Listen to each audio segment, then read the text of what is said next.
It gives me great pleasure to talk to you today about India-EU relations, not only because it is an extremely important dimension of our foreign policy, but because we also commemorate, like Hungary commemorates the 1 decade of its membership in the European Union. We also commemorating 50 years. We had a Golden Jubilee celebration in 2013. That is a long-standing association with this group which we have had. And in the process we have developed a lot of contacts at various levels, and I will tell you what, and I will just rush you through a series of slides which will give you some idea of where we stand vis-a-vis the European Union, and at the end of it maybe you may like to discuss something of particular interest to you, and I'll be happy to answer your questions. Let us begin. India was among the first countries in Asia to recognize the EEC, as we say, that was the European Economic Community. You would recall that the European Economic Community, as a community, was born in 1958 by the Treaty of Rome.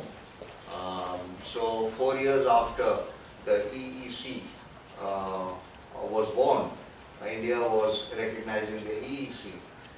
It was, of course, a very, very visionary action on the part of our foreign policy. As you all know, this grouping has evolved a lot. They have evolved from a community to a common market, from a market to a common currency union, from a currency union to a common zone, European Union. So all that has happened over this particular period which you are looking at. And in the process, India has had two kinds of interaction with the EU. One is multilateral interaction, of course, because it's a body of a few states of European Union, presently 28. But it has increased over time. It has continued its numbers, and the latest addition was, as you know, Croatia.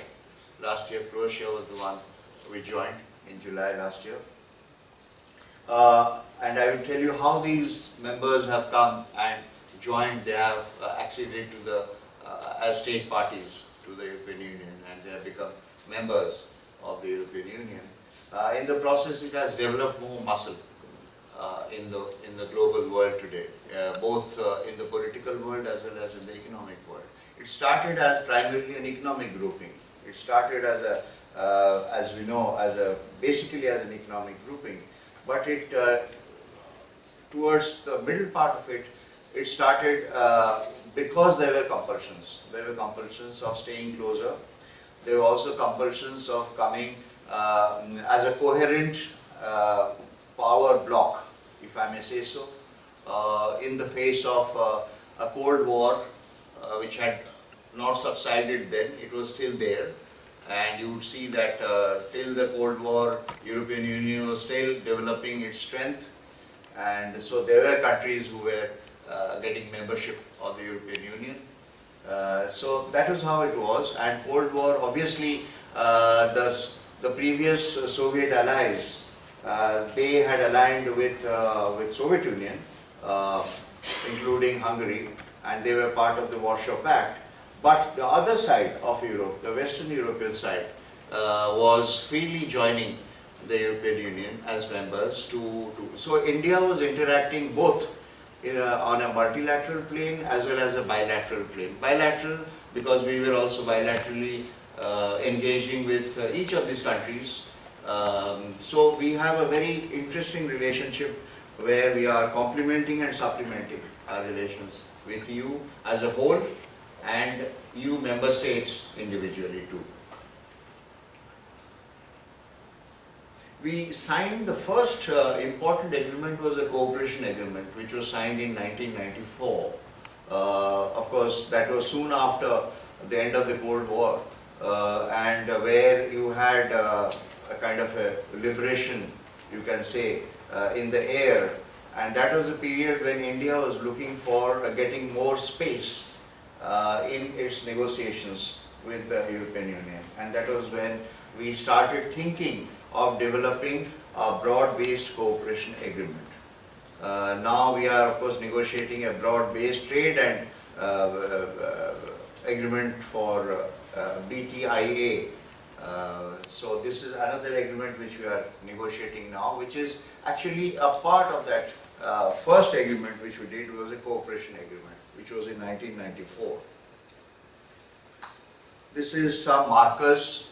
You would know how the European Union has evolved. The last big treaty was Lisbon Treaty of 2009.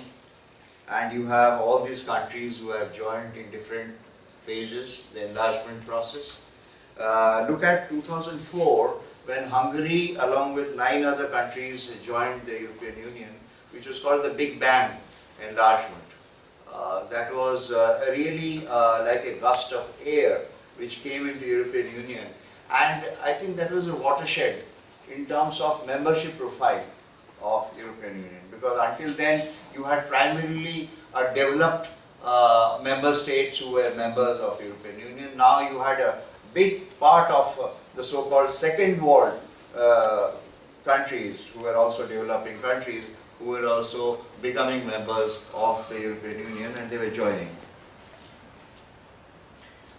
Another profile, out of these 28 members you have, 18 use euro as the common legal tender, but not Hungary.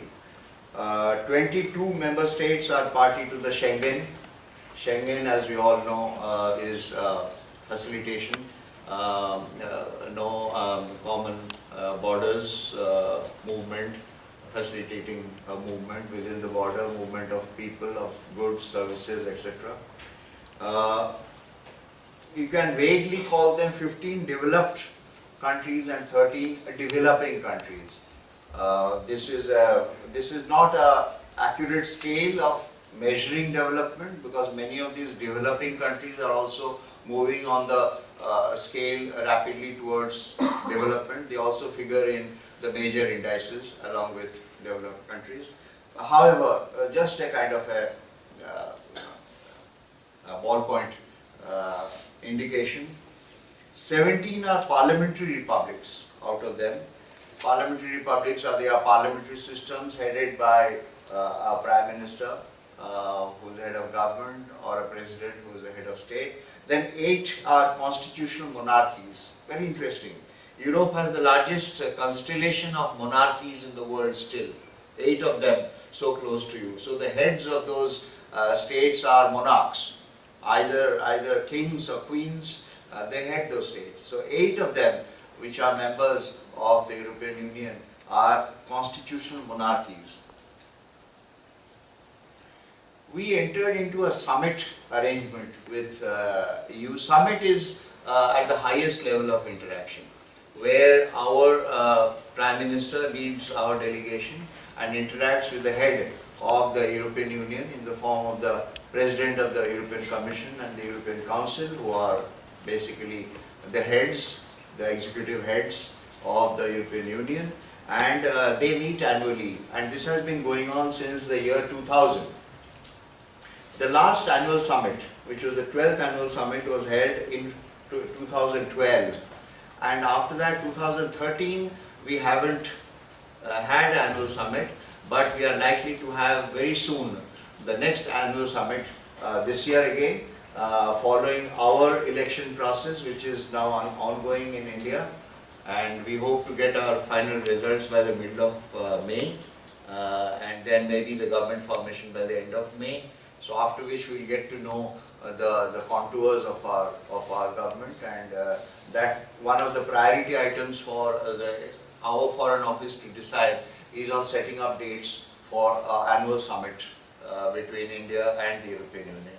So European Union always figures, as I've said in the beginning, as one of our priorities in our foreign policies. Well, as I said, it is led by leaders at the highest levels from both sides. Besides that, on the lower levels, we have two more forums. One is at the level of foreign minister, which we have a foreign ministerial level since 1990, which was even 10 years before the summit. What happens is, those of you who are students of diplomacy would know that a summit level talks doesn't happen all of a sudden. A summit level talks require preparation, and for a preparation you need to engage the country at a lower level, and for that basically the lower functionary after the Prime Minister would be the foreign minister.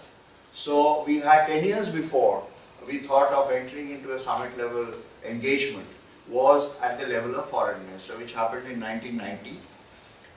The last foreign ministerial meeting took place in Brussels in January last year, and from our side, our foreign minister, and from EU side, their foreign minister, Baroness Catherine Ashton.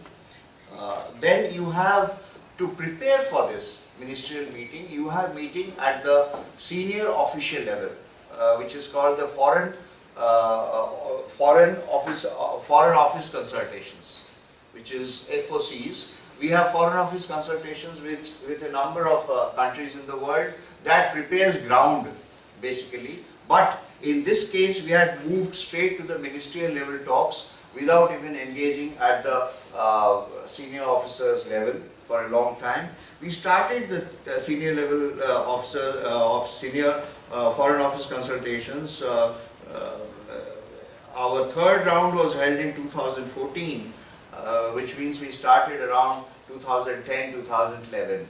But this happens, this gives a kind of a implementational body, you would see. And we have so many other bodies that from the foreign office side, it gives direction to those bodies to start implementing the various policies which need to be carried out in the different areas.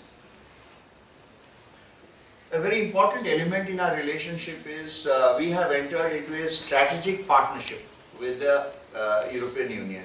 Now, what is a strategic partnership? You call a country a strategic partner when, or a body of countries, as a strategic, in this case is a body of countries as a strategic partner, when your relationship has matured to a certain level of trust and confidence in each other, and therefore you can share certain things, what I am going to speak to you just now, on various matters, let's say on security, on different aspects of security, on different aspects of communications, for example. We can engage ourselves well, more easily, more comfortably. In Europe, India has got 4 such security partners. We have the UK, France, Germany, and the EU.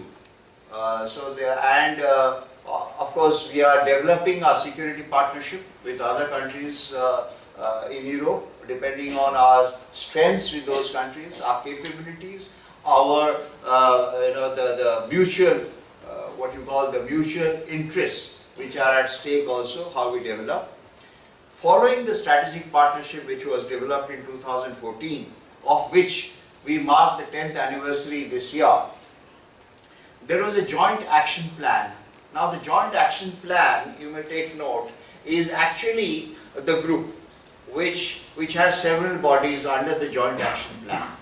It is like a very intricate hierarchical system, that you have a certain political decision-making body, and from there certain implementational bodies flow out, and how they work together. That is the the intricate part of the India-EU relationship, what we have forged with EU over the last 50 years. So the joint action plan gives the directives to all the other bodies under it. So that was formed in 2005, soon after India and EU became strategic partners. And under that, since May 2006, we've had 6 rounds of the joint action plan, but joint action plan is a body on top. It gives basically directives for implementation. It doesn't go into the nitty-gritty of implementation. For that we have other groups which I am going to tell you. But under the JAP we have dialogues. We have various dialogues. We have a security dialogue. a bilateral joint working group on counter-terrorism, as well as dialogues on cyber security and counter-piracy. These are important dialogue systems for us. They meet very regularly. Also, we are setting up a dialogue mechanism on non-proliferation and disarmament under the same umbrella of the security dialogue. There is also an ad hoc dialogue on human rights, because India and European Union have come together on the basis of certain fundamentals. The fundamentals are: we have respect for human freedoms, human values, we have democracies, we are, in fact, your article, your charter says that you will engage in countries, or you will have, I mean, the first criterion for membership would be that it is a liberal democracy, it is a free market democracy. India satisfies that criterion. We are a democracy, a parliamentary democracy of long standing and time tested. It's a globally renowned democracy system is there. So the human rights, we have a mechanism of talking on, discussing on human rights matters also. We also have a high level dialogue on migration and mobility. Now, Madam Professor Erzsebeth talked about diaspora. Diaspora flows out of migration, basically. When you have migration from your country, you form diasporas. Today, India's diaspora is about 35 million people, Indian people outside of India. Not much, given that our population is far, far big, but it is a very substantial chunk. And maybe 1/3 of the diaspora would be living in Europe, and another 1/3 would be living in America. So these diasporas are very powerful entities.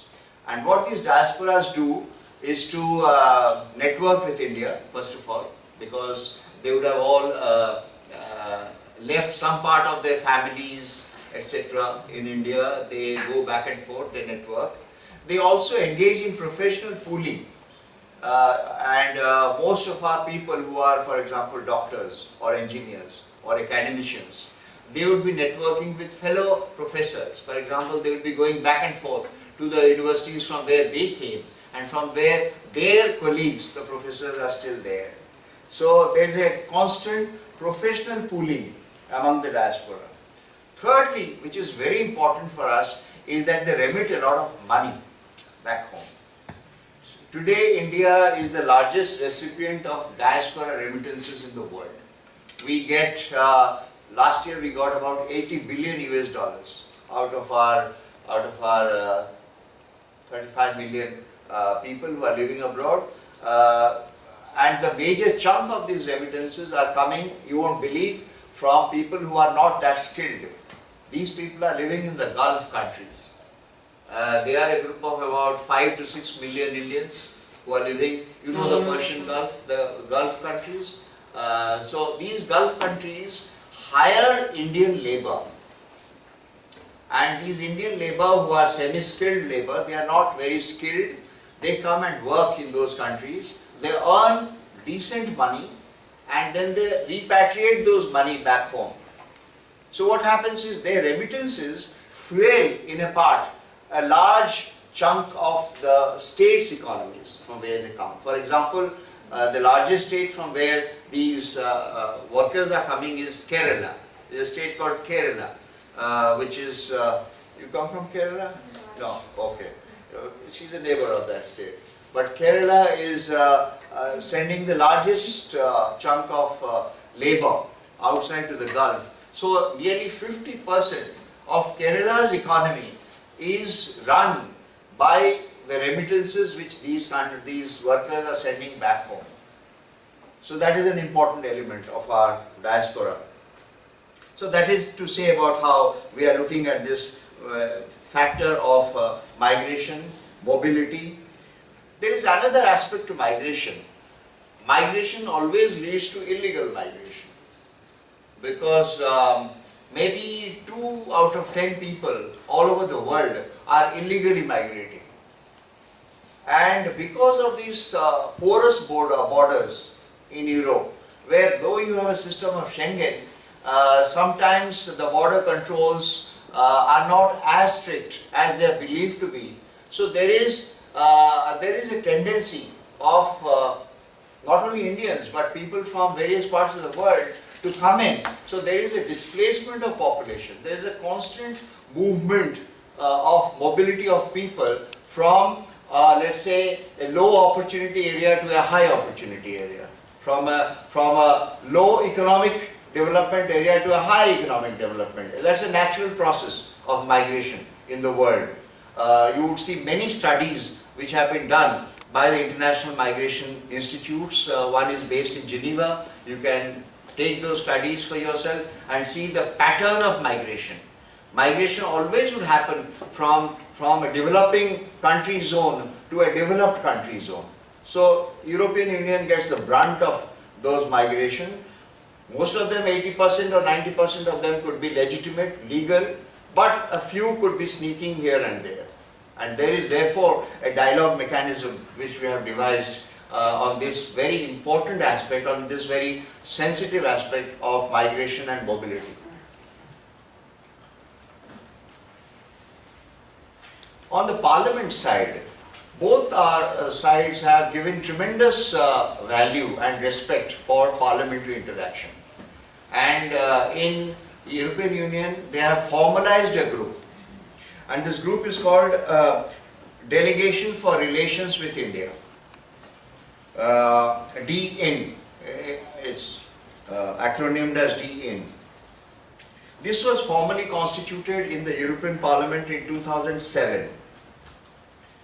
It has 28 regular and 22 substitute members, drawn from various political groups, political parties, in accordance with their numerical strength in the European Parliament.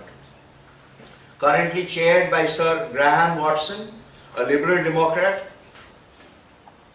it selects members to pay an orientation visit to India annually. So members are selected. They don't have any particular process of selection, but they select party-wise. They select from every party.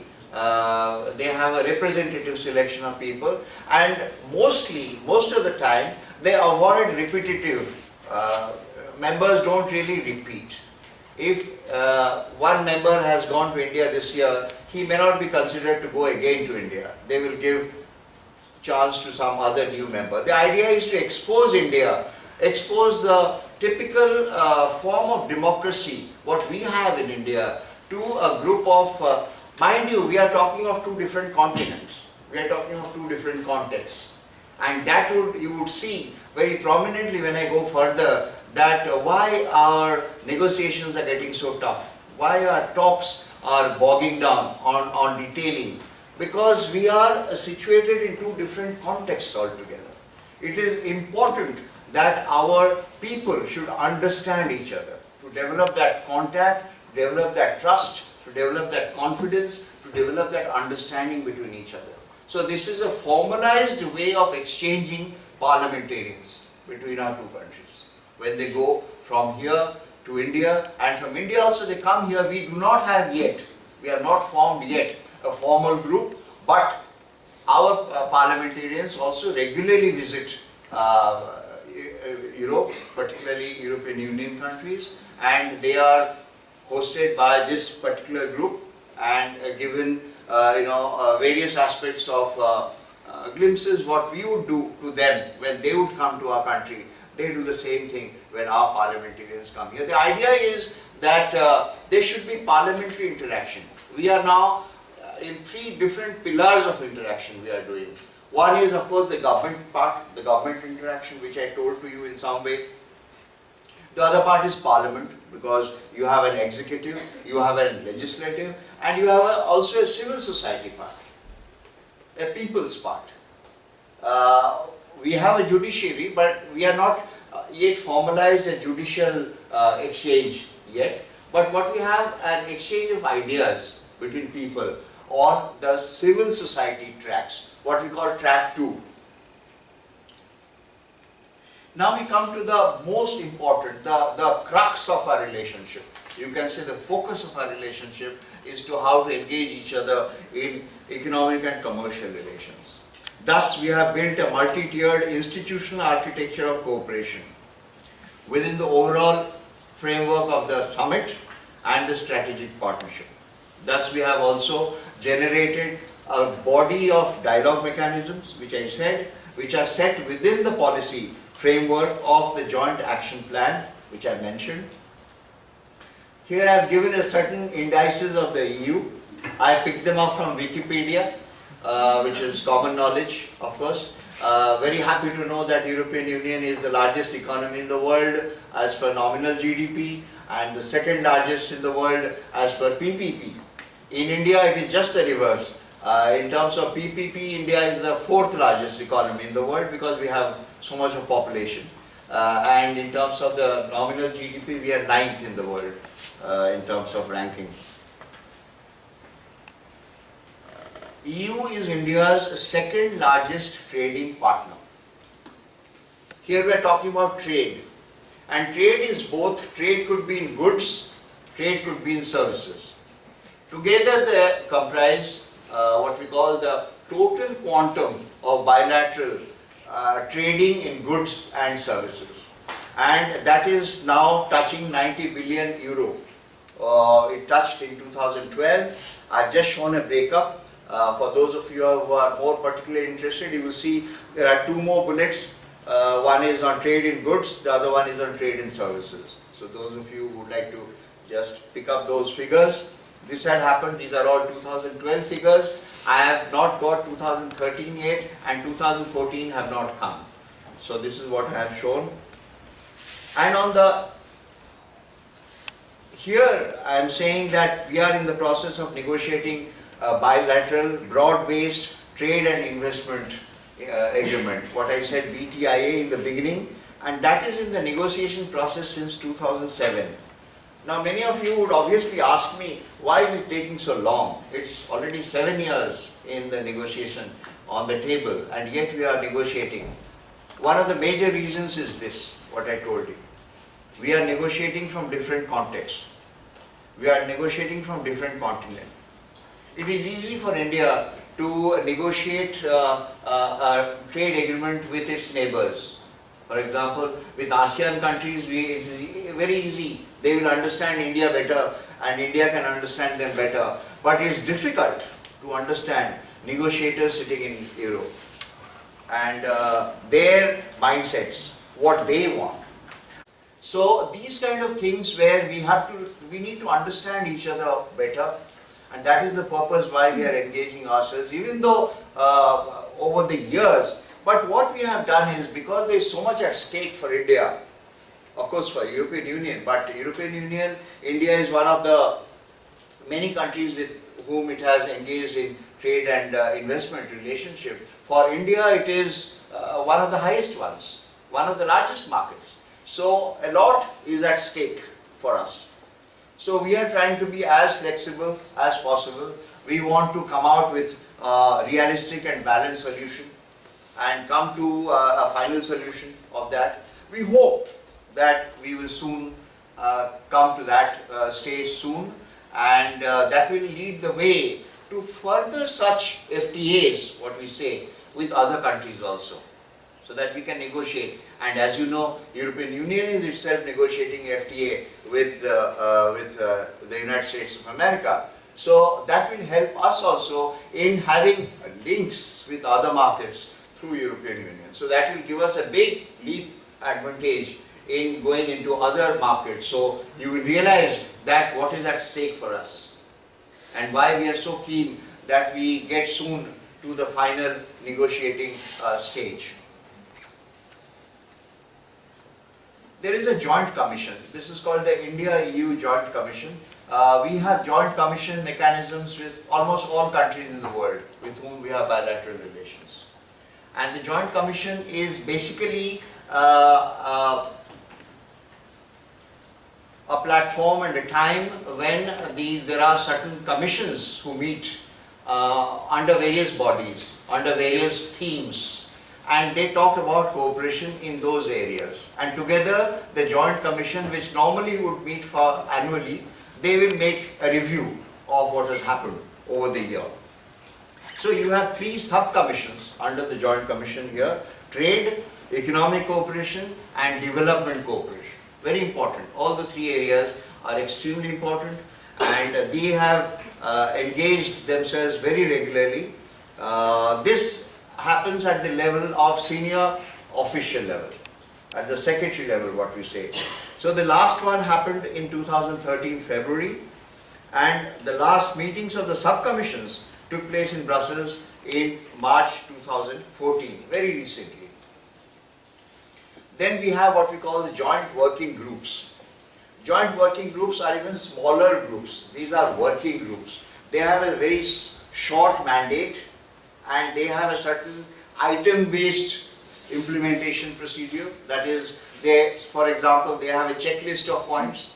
They have so many points under their mandate. They will just check it out, take it out, and once that is implemented, that is gone and a new item comes. So the joint working group are the actual, the last stage of the cooperation process in the economic, as you note now. In fact, this is a good case example for you how two countries or two India and EU have engaged themselves so well in so many areas, in so detail. Now you see that the joint working groups have been constituted in several areas. We have in textiles and clothing, we have in agriculture and marine products, we have in technical barriers to trade and sanitary and phytosanitary issues. Now I must tell you one thing here. It is a very difficult, a very intractable issue for us to deal with European negotiators on these phytosanitary issues, because their restrictions are very severe. I don't know if you know what phytosanitary issues are. Phytosanitary issues, put it in very simple language, is to allow health products to come in, or food products which have health qualities. This is a very simple language I am giving. It has some chemical and biological meanings. There are experts sitting on both sides. They will judge which is not allowed in phytosanitary terms, which is allowed, for example, like that. But it always causes some kind of problems in our dealings with European Union, more with European Union, particularly in the area of pharmaceuticals. I must tell you that India today is one of the largest exporters of pharmaceuticals in the world. We export both traditional as well as non-traditional medicines all over the world.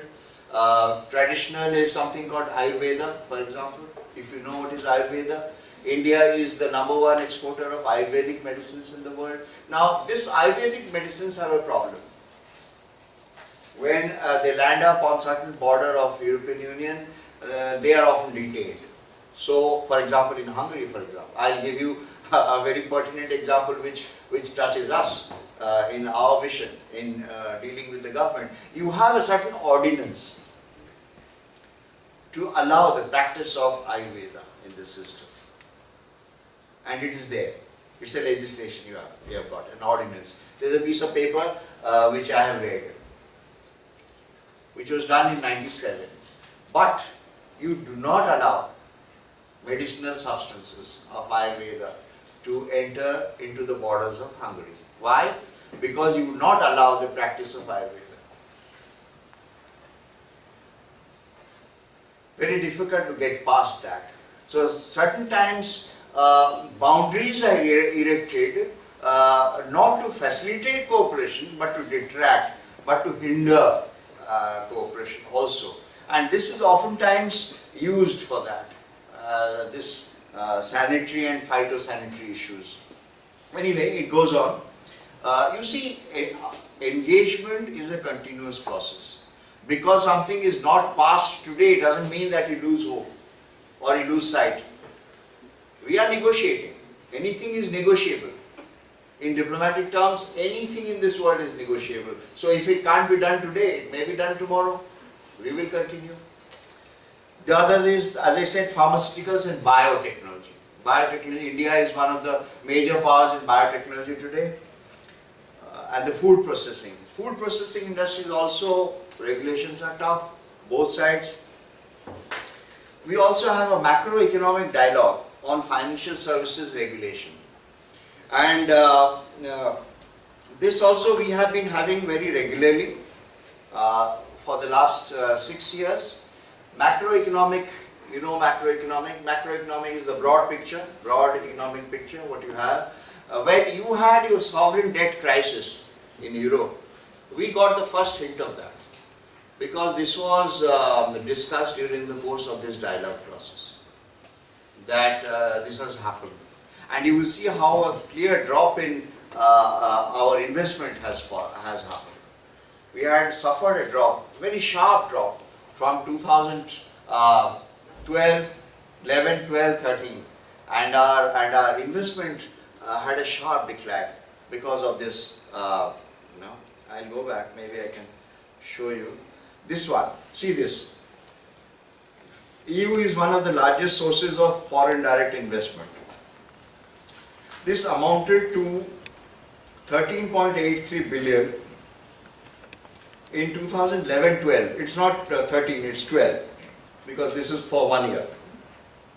Which means basically our year, financial year begins from April and goes up till March. Yours is different. So we use this index of, we hyphenate 2 years. So this is 2011, 2012. Our EU was one of the largest source of investment in India with 13.83 billion euros. Look at what is happening the next year. It declines to 5.48 billion in 2012. And that was on account of the sovereign debt crisis, which was spiraling out of hand, and you had a huge burden on your banking system to cater to various other liabilities which had been incurred in various parts of European Union. So you couldn't cater, you didn't have that kind of surplus capital to fly out of Europe to various parts of India. Of course, in general, I am talking about. And India was one market which suffered because of that. Out of the European Union, the major countries who invest are Germany, number 1, Italy, number 2, Luxembourg, 0.5 billion. Then you have UK and Sweden, both 0.4 billion, and France, 0.3 billion.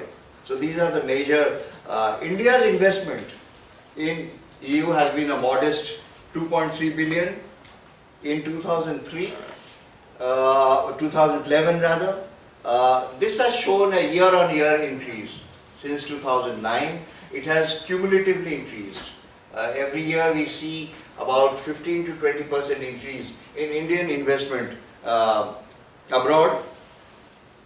It is very interesting, I will come to it, that India's investment is both inwards and outwards. While we are seeking investment in India, we are also encouraging our companies to go out of India and invest in other markets.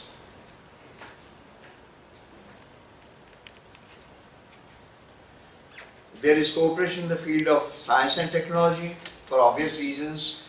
Technology is very strong on both sides. ICT, information and communications technology. As we all know, India today finds a good place under the sun in this area, and there is a good interest of European companies to come to India to source skilled Indian labor force for BPOs and KPOs, and many European companies are working in India today in this particular field in ICT. Energy, we have set up an energy panel in 2006. This was to enhance our cooperation in the critical sector of energy and energy security. Energy is a critical component for India, and I am sure for Europe too. Well, the current crisis shows it. I need not say more how critical it is for many countries in Europe. For us also it is critical. We depend on to a large extent on fossil fuel. basically on oil and gas, oil more than gas. But we have a dialogue system here. There are separate subgroups which have been constituted to deal with coal and clean coal technologies, conversion technology. Now this clean coal conversion technology, as you know, has been mastered in Europe. And whether you like it or not, Poland has the highest coal production in Europe. And therefore there is a large export of Poland to various countries within EU. We do not take coal from Poland, but we draw from the EU reservoir of coal. And what we talk about is how to convert this coal into clean coal. Because basically 50% of our energy needs today still is from coal. We have a lot of coal within us in India, but those coal are of not that quality, that clean coal quality as we find outside. So how do you convert the coal, normal coal quality to clean coal so that pollution is reduced? We have a lot of problem in pollution in India, and therefore if you use clean coal for any kind of energy need, then the pollution factor is reduced. That is why this is a very important area for our energy, pollution and all that. We have environmental groups on this. Then we have environment. As I just mentioned, environment, we have a JWG, which deals with prevention of pollution, waste minimization, protection of biological diversity, sustainable forest management, and environment education. Both these areas, all these areas are very important for us. We keep the learning process from our side, as well as I think at this, in this area, your European Union has gone up quite a bit in terms of developing its technology, and we have a lot to learn in terms of best practices in these areas. There is an environmental forum, which is actually a civil society body, which is a track-to body, and it brings together academia, business and civil society, and the forum meets annually. There are such forums like that. Culture and education is an important point. I think India and European Union have one big similarity, and if you ask me what is that similarity, I would say the cultural diversity of our peoples.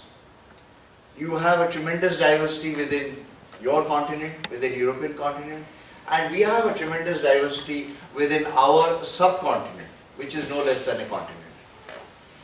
So in terms of the similarities of the diversities, we have a lot to offer to each other. And therefore, we have built a mechanism here also. 3 declarations had been signed in the areas of education and training, multilingualism and culture. India as well as European Union are multilingual entities. We have several languages in our societies, and those languages flourish. There is no prevention to usage of those languages. Though we have 18 languages, including English, which are recognized by the Government of India for regular communication. And every state in India would have at least 3 languages, which is the state's language, plus you have English, which is the popular means of communication, plus Hindi. Hindi is our national language. And we use Hindi also in some parts of India, mostly in the northern parts of India. The states which could come, maybe about 40 to 45% of India's population comes out of these states, what we call the Hindi-speaking belt, very popularly known as that. So we have this senior official meeting on these education and multilingualism which had happened. Then we had a very famous festival, and this festival was called Europeanelia. Europeanelia took about 3 years to be in the making, and it was held finally in October 2013. It was inaugurated in Brussels, and for that our president, Mr. Pranab Mukherjee, he came, and Prince Philip of Belgium.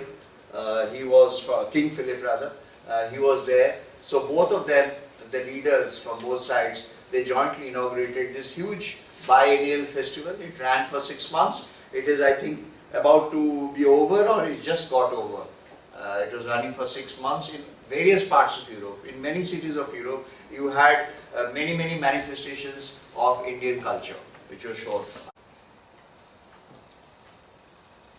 We have an India-EU forum. This is a civil society body.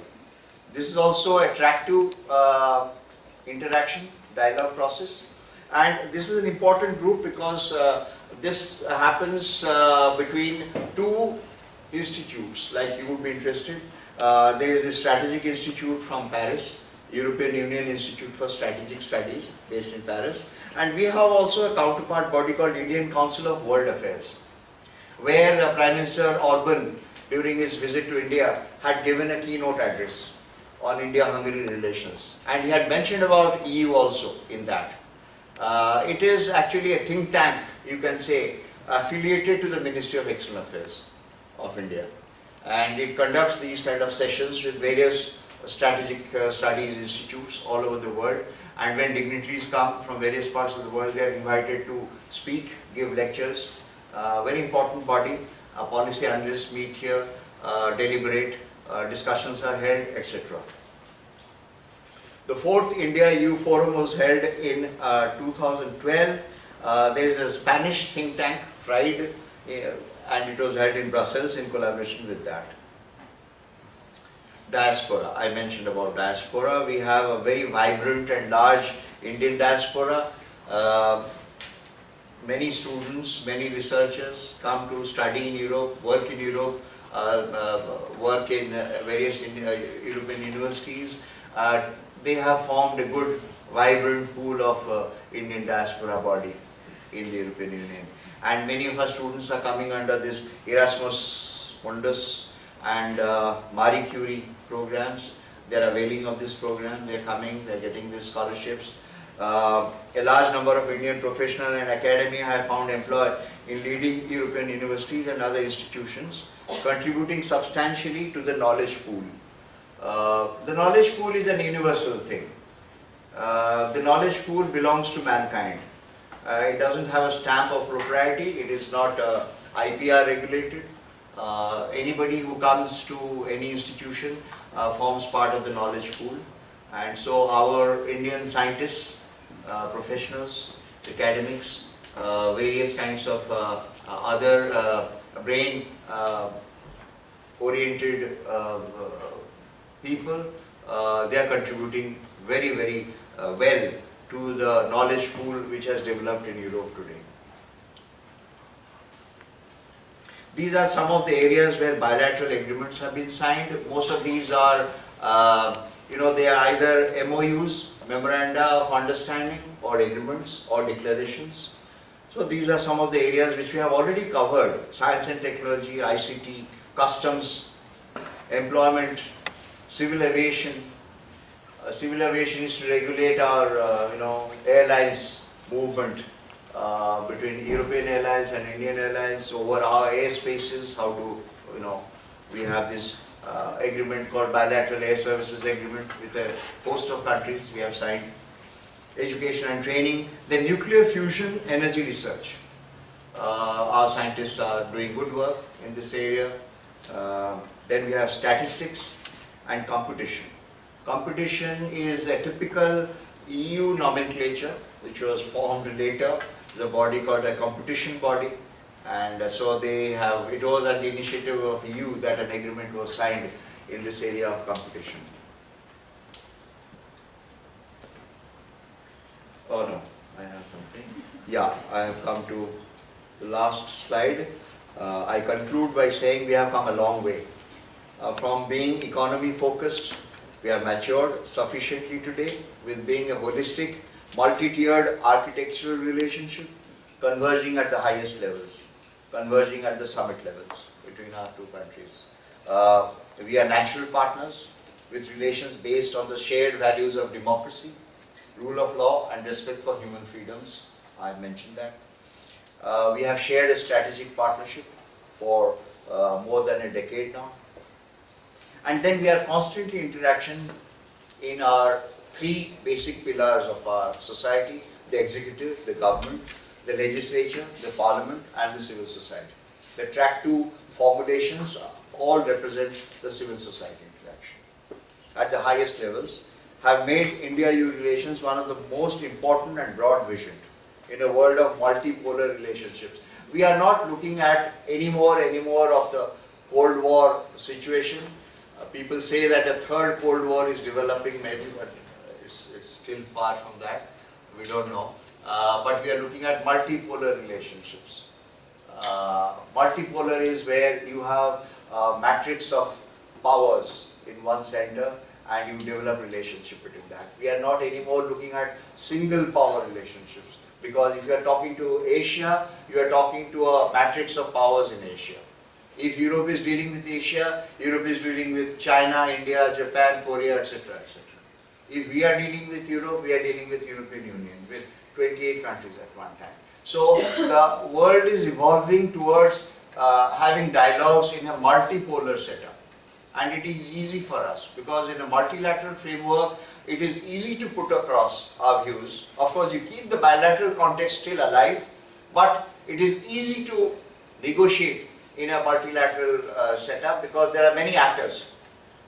And many actors from both sides would have stakes within themselves. So this is going towards that.